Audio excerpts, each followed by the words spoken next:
Sembrava fatta apposta per non dare fastidio ai grandi, ma per offrire qualche soddisfazione ai passisti veloci, si è invece dimostrata più interessante del previsto.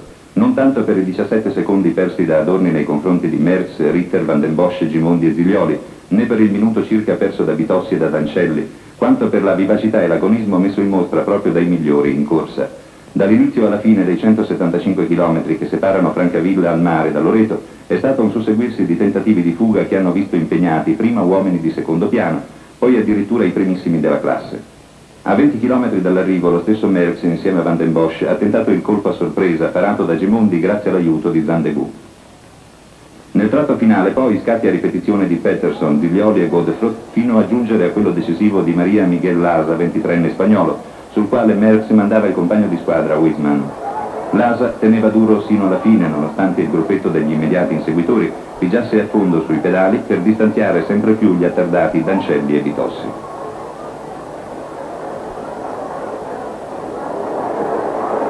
Sullo strappo conclusivo Lasa riusciva a scuotersi dalla ruota Wiesmanns per cogliere il suo primo successo in questo giro.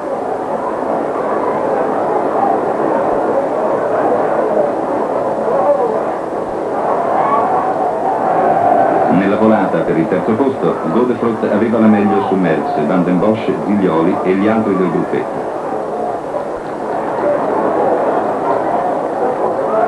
Domani 13ª tappa, Loreto-Faenza di 188 km.